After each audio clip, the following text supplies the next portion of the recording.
Hello and welcome to the Patreon exclusive edition of Black, White, and Red All Over. I'm the hardest working man in comics, Victor Dandridge. Ryan Seymour, King of Comic Town. Yes! And we're about to talk about Undiscovered Country, the brand new piece from Image Comics, written by Scott Snyder, Charles Soule, and a crap ton of creative folks are behind this one. Let's run down the list. Giuseppe Camuncoli and Danielle Orlandini. We've got Matt Wilson on colors, Crank on lettering, edited by Will Dennis. I mean, like, there's a lot of goodness that goes into this one. So yeah, this is a big book. Yes. All right. From just the creative team alone, as a comic shop owner, High expectations. like, clearly Ordered big on it. right. So, what did you know about this going in? Anything? I knew Snyder, Right. Soul, Image. That was it. That for me, that was like... I mean, that's really kind of where I sit on it too. So we didn't know. Undiscovered Country. I thought Star Trek for whatever reason. Yeah, because it threw me for a second. I'm like, but that's IDW. Right? So like, okay. All right. So we start off with a very interesting, very cryptic caption. Right? 8 a.m. Pacific Standard Time. That's not cryptic. Yeah. That's not the part. 12 nautical miles from the former coastline of California. That feels cryptic. That's cryptic because for me, I'm like, former coastline, like it's changed. Was there earthquakes? Was there something? What is this? We see this souped up kind of helicopter, dual bladed helicopter, so you know it's fancy. Flying in, and Like a double wide. it is like it is. It's a double wide helicopter. It's dope. But they are talking about how they're getting ready to cross like a no comm zone. Yeah. So like if there's something that you want to send out to anyone that you're just dying to let them know something, do it now. Yeah. Right. And that's kind of an ominous sort of like. What do you have to setup. have that quiet for? Right. Like, To get from one place to another. what is that? We are introduced to sort of introduced, like not really introduced at all. But there's a number of people on this helicopter. We've got 1, 2, 3, 4, 5, 6, 7 individuals. Only one of them being the pilot. I thought that was very interesting. I don't know why, but it kind of struck me as a very odd situation. And maybe there should be. Yeah, because if something happens to him, Then you're done. Like that's like that's it. Like you have no other means. But they are first, of course, talking about the bad choice of words here. But this 2-page spread kind of sets up a number of things. One, that there is advance in technology so far in terms of security that this portion, at the very least, of the United States could be covered in a force field. Yeah, which right there is pretty crazy. Right. Because then you're like, wait, California has a different coastline than what we know of.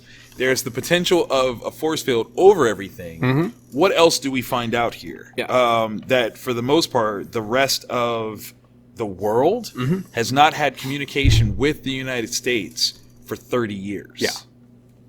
Which is bonkers. Right? Like, no Twitter, no nothing has come out. Not a YouTube video, not a TV show. Netflix is cut off, okay?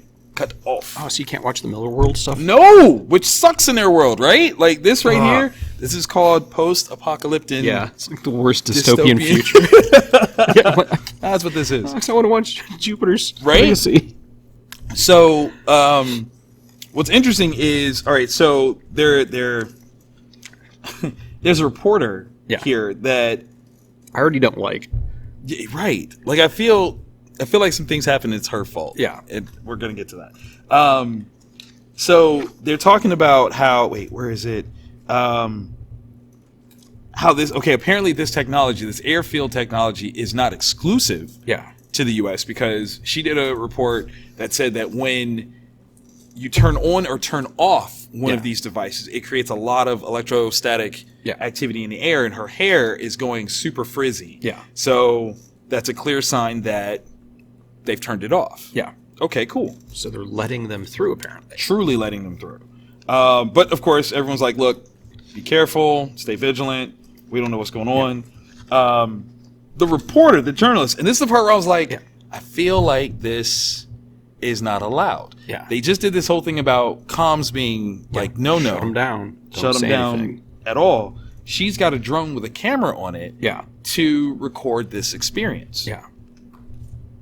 And for that, I'm like, I don't know if that feels like that might be a misstep. It might be. They fly to this coastline.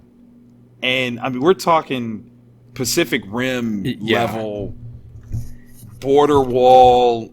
Yeah. Like, they converted, like, U.S. carrier, helicarrier even, like, shield quality stuff. And we're talking dual turret guns, satellites, lights, and hella flags. There is nothing getting past this wall that the wall don't want past. Right. Godzilla shows up and is like, my bad. Yeah. I'm on the wrong side. I was sorry. I just want to make sure you're still here. That's all. Yeah. I was just trying to say hi.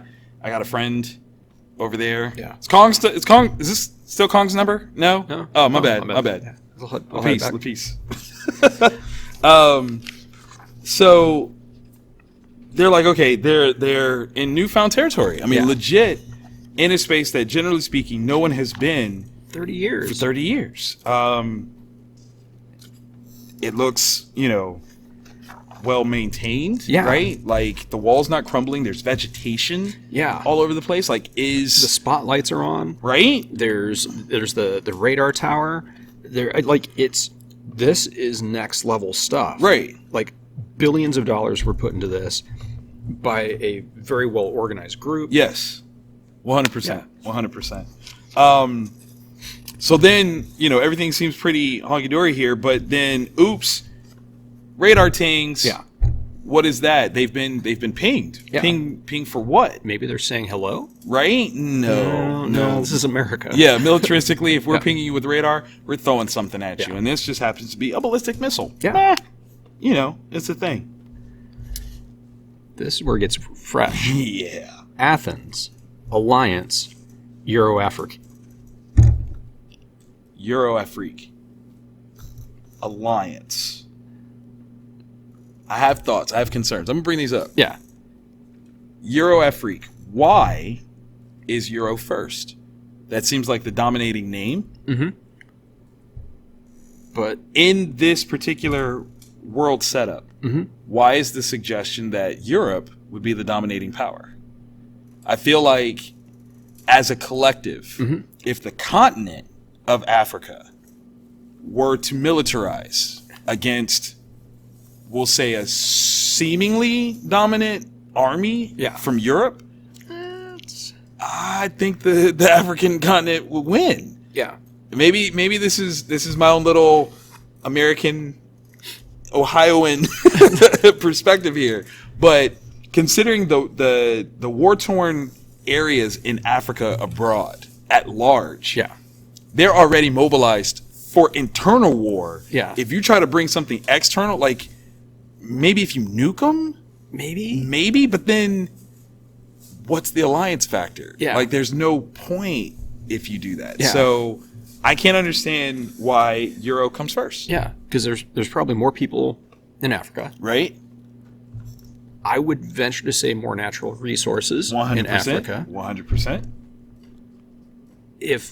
As we get a little bit further in and we see what's going on, unless things are really, really, really worse in Africa, I'm surprised they don't have a wall up. Right, like no, we're good. We're gonna take all these diamonds. We're gonna make a wall out of it instead of give it to you guys because you're really ritzy. Yeah, shiny wall. Like, you can't even get through it because you get blinded by the light. But I digress. Yeah. The Parthenon is destroyed, yo. Yeah. Like, man, it's such a looks bad. Terrible thing. And there's like shanty towns built up all over it. Which, again, like you said, like, if this is what Europe is, are you suggesting that Africa is worse? Yeah. Where are we with this? What is the true presentation here? Because it is such a Eurocentric way to look at it. Right. Like, oh yeah, in Africa. Right. What? So we are introduced to a doctor who is clearly one of the members that's on the helicopter. You notice by her blue hair, right? She's working with a young man who has a sickness. Yeah. She's trying to explain to him, like, look, you got to take this medicine. That's a big 8 pill, though. That is a very, very large pill. I mean, it's one thing to hold a pill like in your hand. She's legit holding it like in the fingers. Like, that's a big pill. Like it's a suppository. Right. Yeah. My man's supposed to swallow this one? And so he's like, look, I get what you're saying, but I really don't want to do this because I don't have anything. Like, my family's gone. I've already got, like, what's called the twist. I don't even know what that means, but that sounds terrible. Yeah. My back's got the twist. Yeah. Because it looks like there's some sort of pandemic. Right. That they refer to as the plague, and the twist is part of it.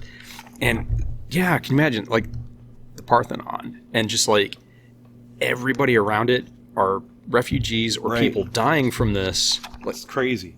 But my man is literally laid up against like a radioactive container. So maybe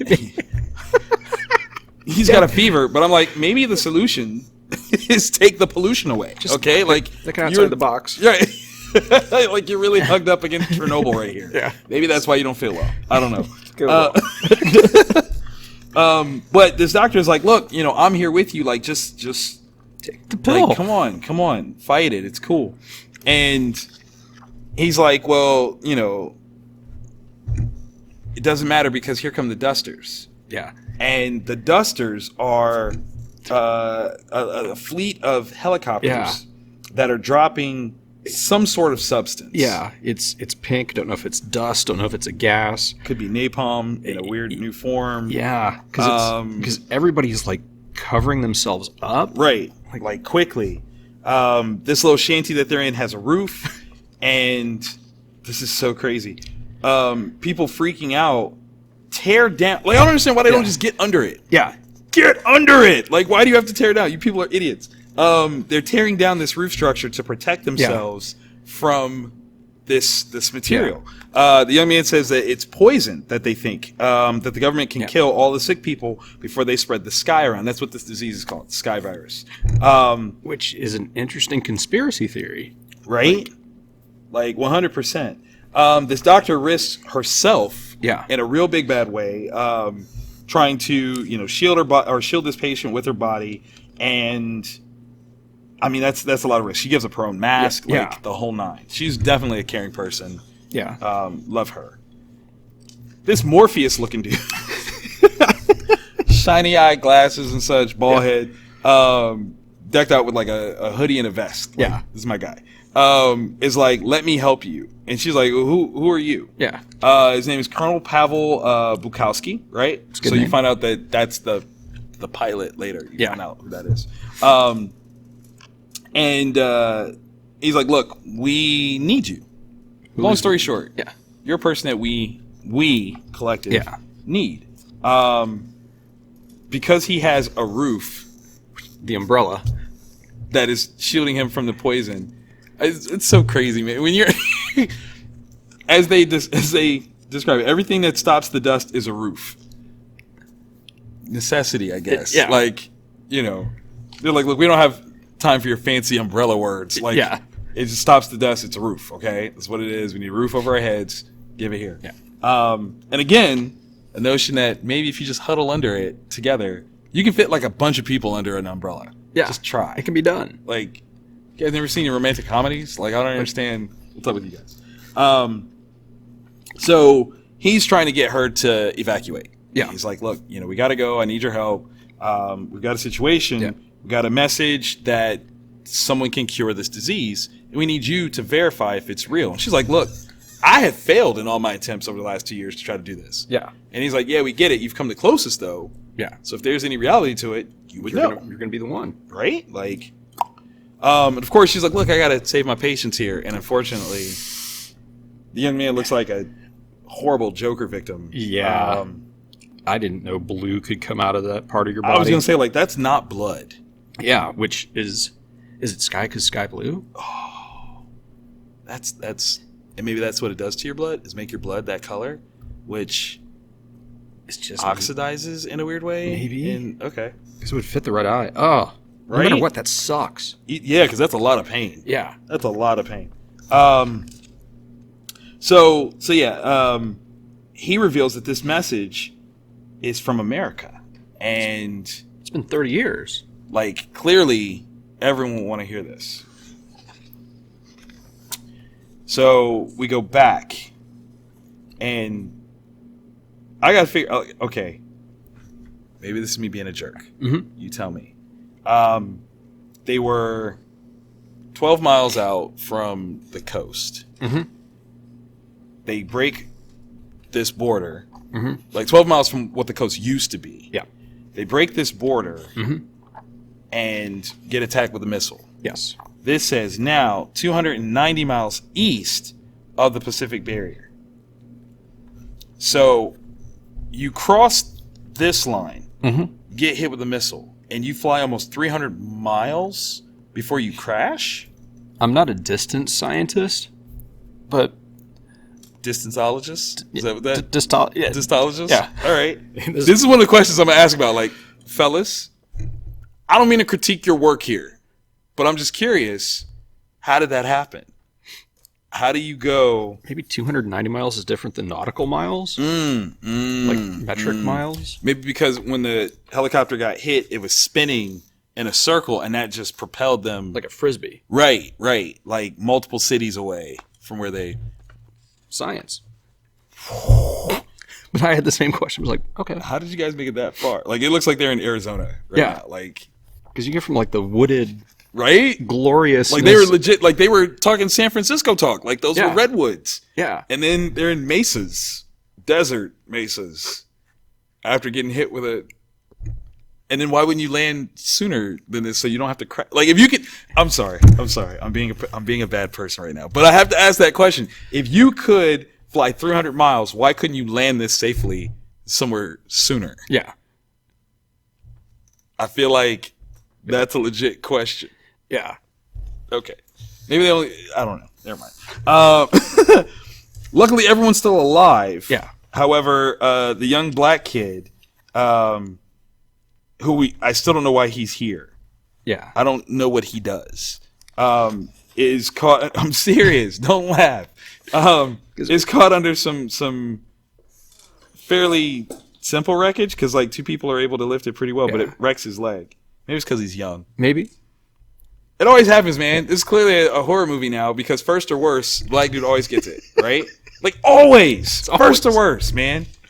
And clearly he's not the worst in this book, but it's first, okay? Yeah. So they're like, we need to figure out what's going on. The journalist starts recording again. She is bothering me. Like I get the need to document this because this is a monumental thing. Right. But God damn it. Like, come on. Like, maybe if there has not been communication from the U.S. for 30 years, the first thing that you do is send a drone out to record stuff. That'll get you shot. Seems to me. Yeah. Like, that's going to... Look, Karen, stop asking for the manager. You're just asking for the manager, and that's what they sent to you. That's what that missile was called. It was the manager, and he was asking, what questions do you have? How can I help you? Because you know, boom. Like if you're assigned to guard this wall, and it's been 30 years, you know there's somebody that's like waiting for the chance to push the button, like stab. Right. I'll just send the drone. So she starts her statement up with, immediately after entering American airspace, we were attacked, shot down. Our current location is unknown. It's crazy. We got two people that are bickering, suggesting that one another was doing a side deal that is somehow responsible for shooting us down, where the guy clearly is dumb. Because the woman is like, I was on the chopper too. Like, why would I do this to myself? If I had a secondary deal, I wouldn't have got shot down too. And I'm like, she's kind of smarter than you. Yeah. Like a lot. But now I'm curious. What's their issue? Yeah. What's their thing? This guy says, forget the why. I'm more worried about who. Whoever took us down, they'll be coming. We need to be ready. Yeah, but it's 300 miles, man. Yeah. Like, it'll be a while before they get there. Yeah. Okay? Like, even in your best car, that's 3 hours. Yeah. So if you're traveling across the desert at 60 miles an hour in a vehicle. No, it's more than that, isn't it? Yeah. Oh my God, that's like 6 hours. Yeah. You got time, dude. 5. Yeah. Yeah. So you've got a little bit of time. Like, come on. That's crazy. All right, so they're trying to, rally up and be like, okay, we've got a mission. Let's go figure this out. The reporter is like, hey, I see a light using the drone, so maybe we should go over there. It's a fixed light, so maybe it's like a light tower or anything like that. My man Bukowski is like, look, I might be able to get this thing flying again, but the crash ruptured the fuel tank. Even if I manage repairs, we'll need petrol. So let me figure out what's going on. Let me at least try to do some stuff. He decides that he's going to, bunker down there, keep everything safe. Someone's got to do it. Sure. What a mistake that is, though. So they're like, everyone's kind of establishing their roles here. Yeah. We've got like this one guy who's like, yeah, I think this is a trap. And she's like, come on, man, you need to chill out. Daniel is his name. Not everything's a trap. He's like, yeah, it can be, actually. This is America. So, like, legit.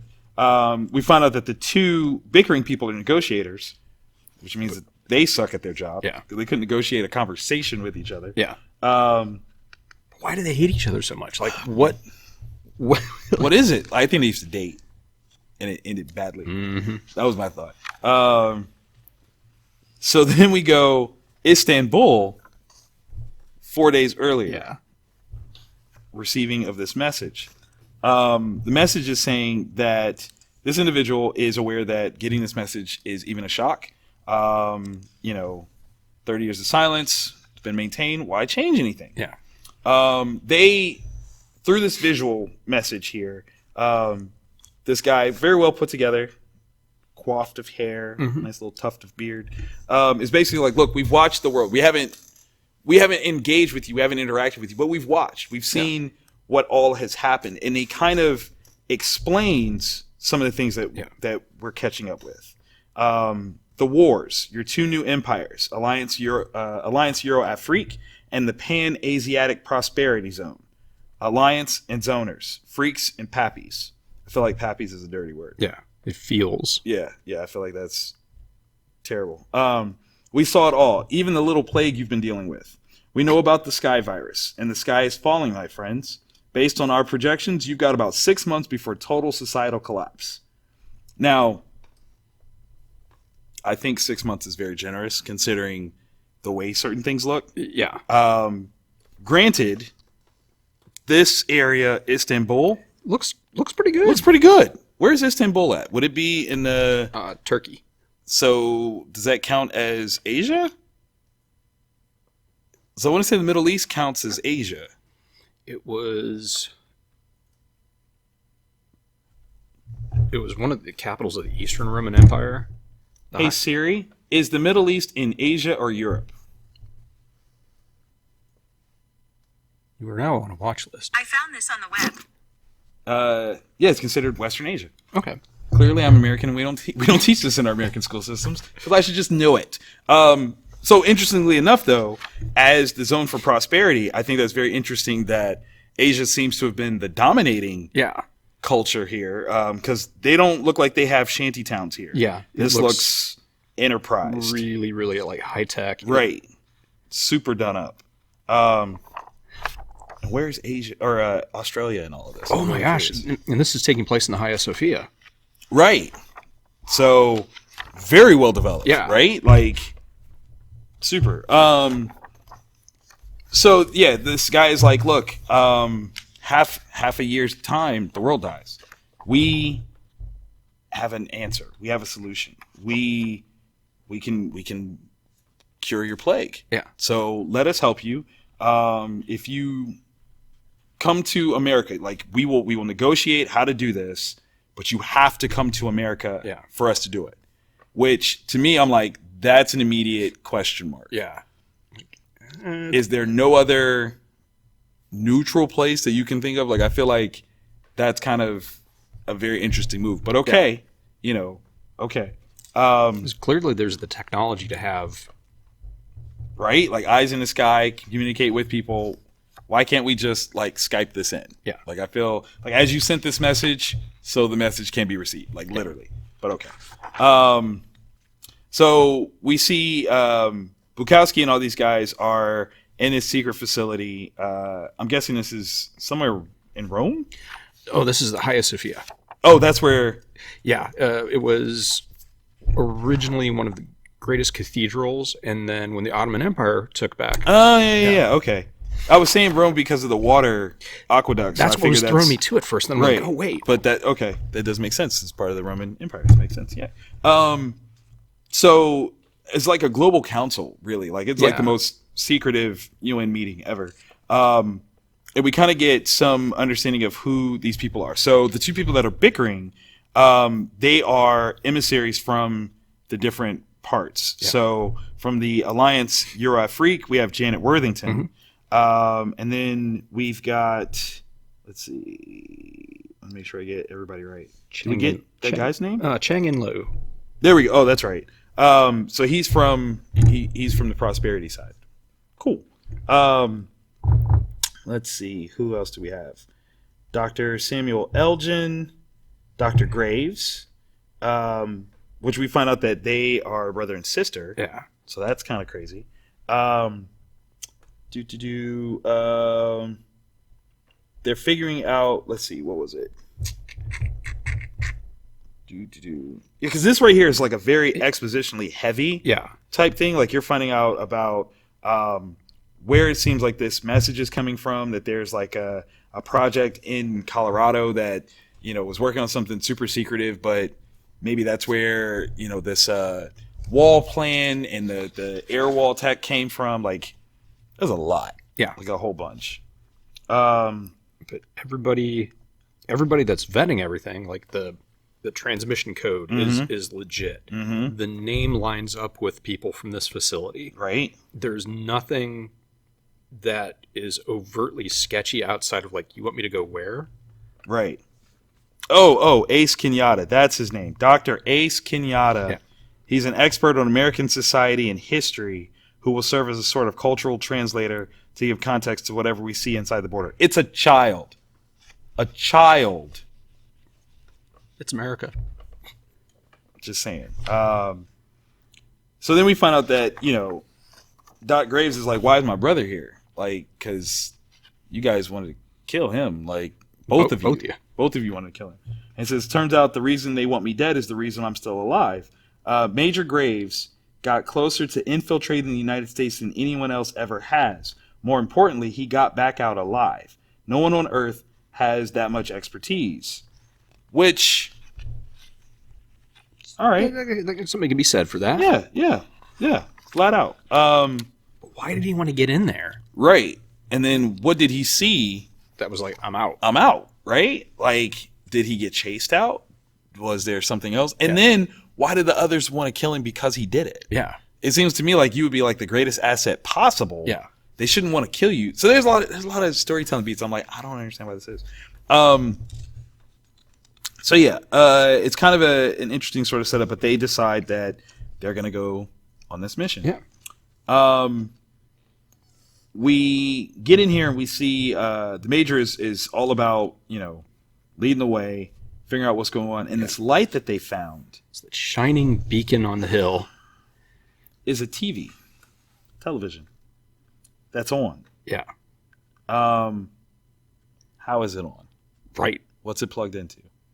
And the reason why I'm asking this question, it's specifically a Zenith Century 2 CRT, probably from 92, 93.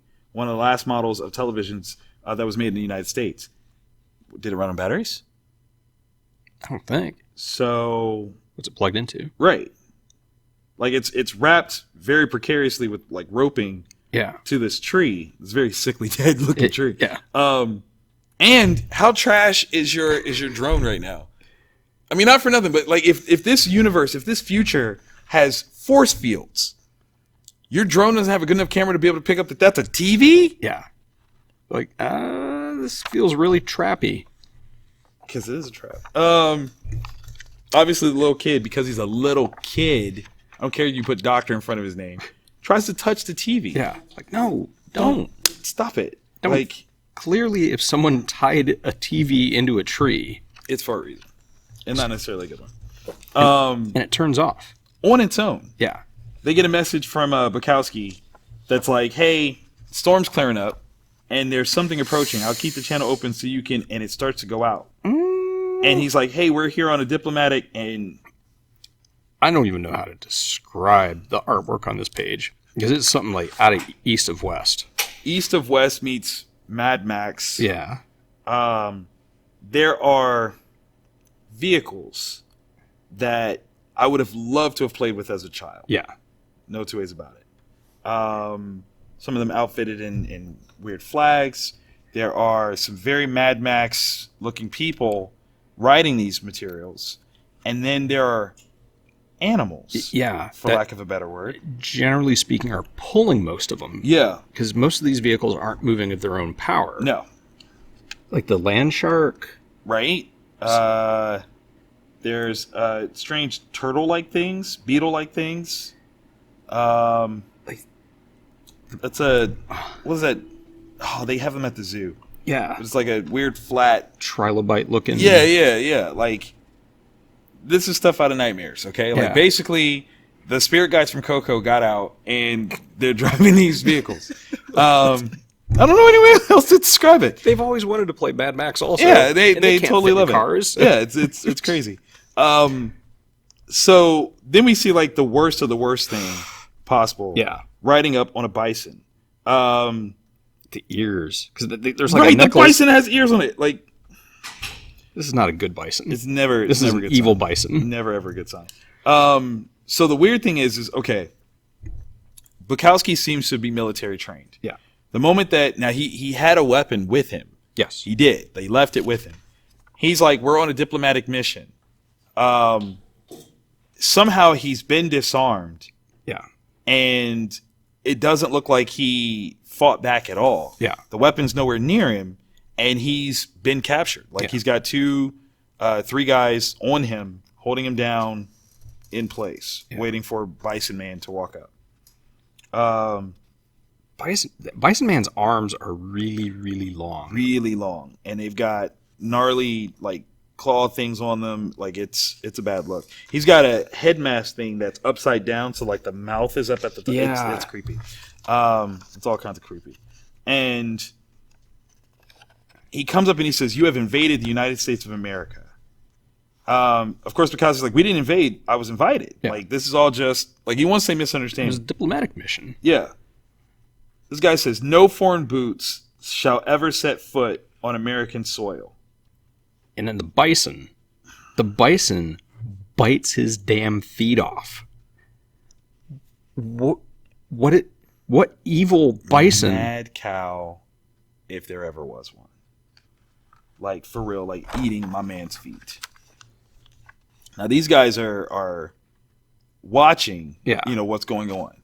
Mind you, they can clearly see this guy getting his feet bit off, but a drone couldn't tell that this was a daggone TV up in a tree. I'm not going to harp on that. I'm not. This was an interesting read. The others see that there are lots of track marks leading in a direction towards the mesas that are out here. And they set off hot-footing it on their trail. They're like, yo, we've got like 4 or 5 minutes until they get up here. Yeah. How freaking fast are these things that it's going to take them like 5 minutes to get there? Like, I don't... The time frame is interesting. It's crazy. They're trying to figure it out. Like, yo, what did we see? Yeah. And they're like... How do you describe what you saw? Right? Like, that stuff doesn't happen anywhere besides... in your worst nightmares. Yeah. The people wearing silver foil, like the thermal shielding from old NASA ships. It was crazy. Like, they don't even know, like, I was mostly focused on the thing that ate our pilot's feet. And the kid is like, it's a bison. These people don't even know what a bison is? What kind of world is this? The journalist, of course, is we are in the midst of fleeing what can only be described as unruly locals. I could definitely think of some other words. I would say a supernatural nightmare realm. Yeah, like, this is crazy. So they think, like, if they can make it over the rocks, they can find somewhere safe. Yeah. No, because the next splash page is even worser. Yeah. It is literally another group of these individuals coming forward. But behind them, literally straight out of, like what is it? Mortal Engines? Yeah. Mortal Engines. It's like a city on wheels with, like, pirate sails and everything. Yeah. Like, beckoning all hell coming behind these guys. I love the double-wide house thing. That's awesome. I don't think that that's legal, but it probably violates several OSHA regulations. Yeah. But whatever, that's cool. It's awesome.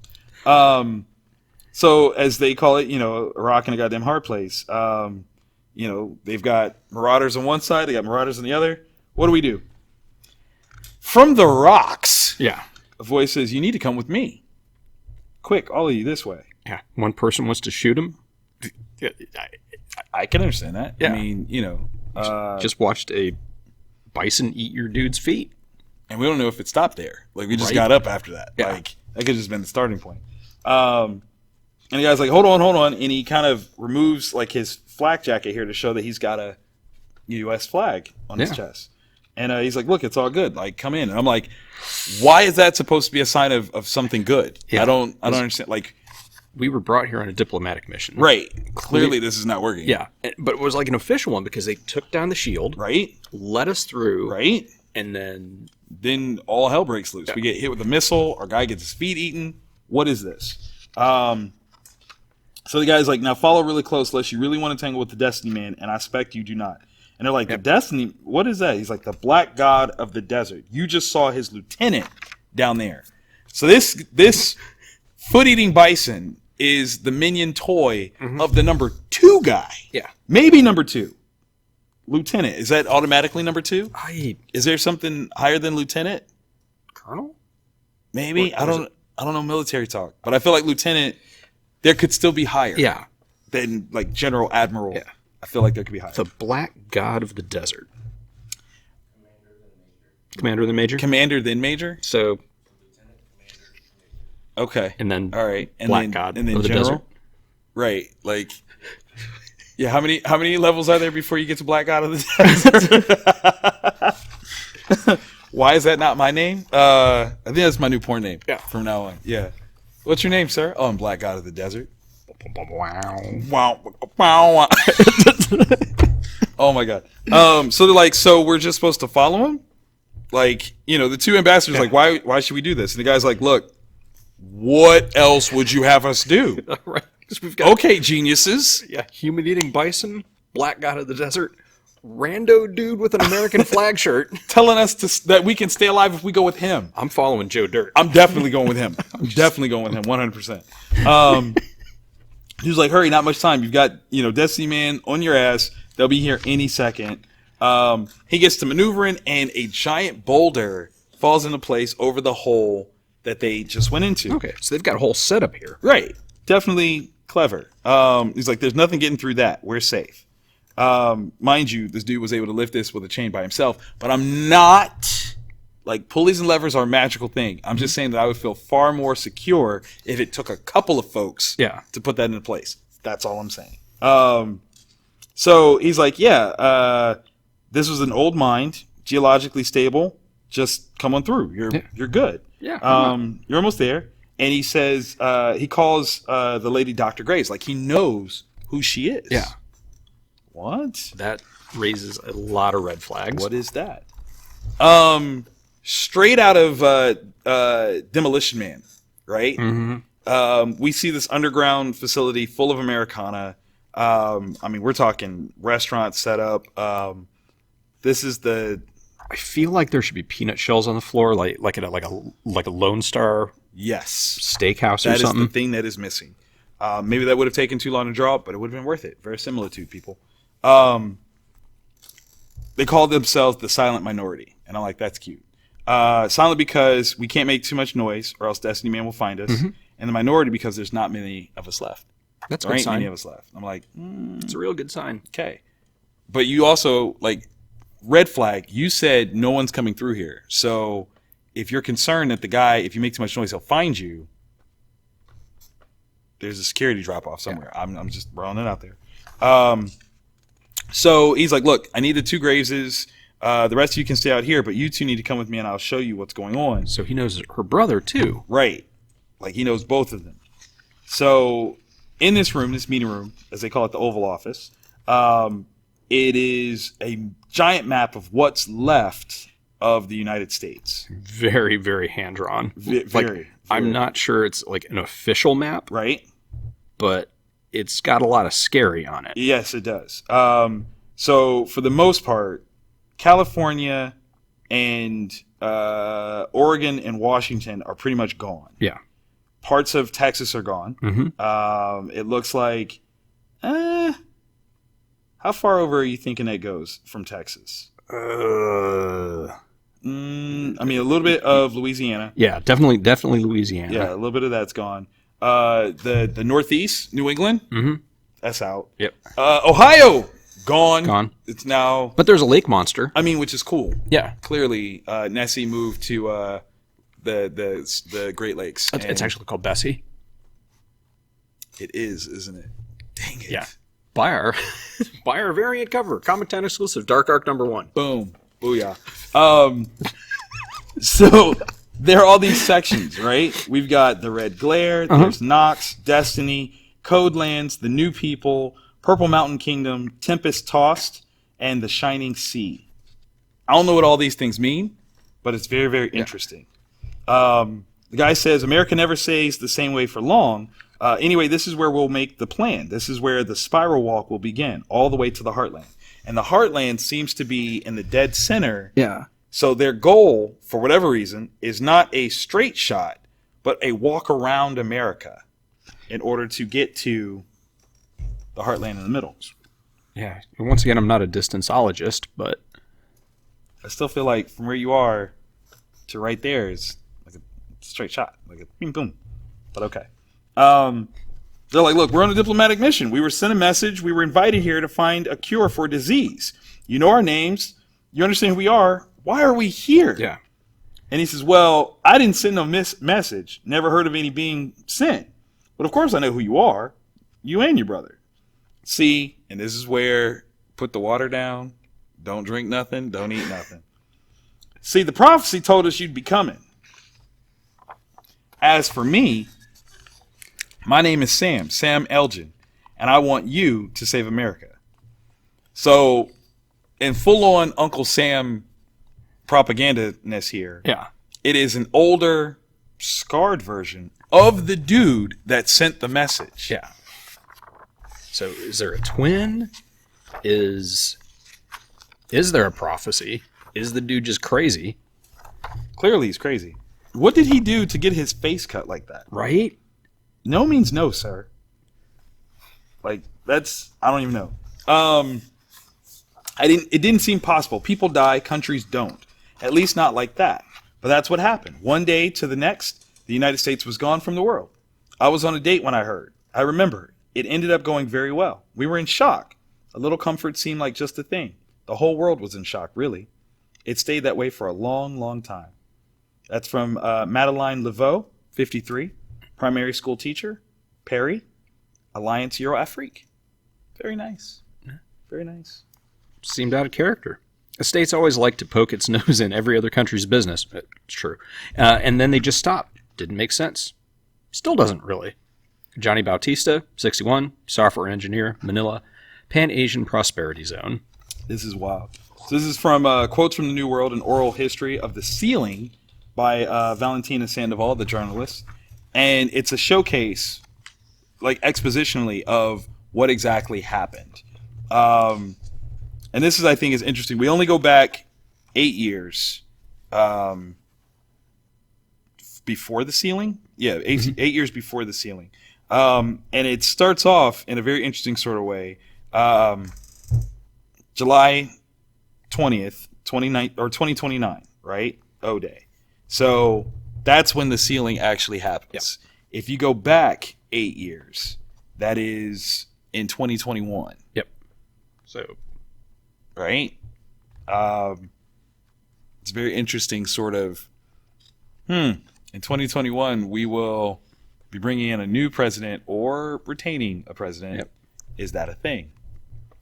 I kind of think, like, based on this first thing, in retaliation for an endless series of escalating tariffs and trade wars that crossed multiple administrations, China called in its outstanding U.S. currency debt, causing an immediate devaluation of the dollar, inflation, and a brutal global recession whose effects were disproportionately felt inside the United States. I feel like we shouldn't put shit like this out here. Because Because it could happen. It could. That's just... And I really, like, I understand creatively. Let's just... Like, all the stuff Jack Bauer does. Yes! Like, oh, yeah, that'd be... No.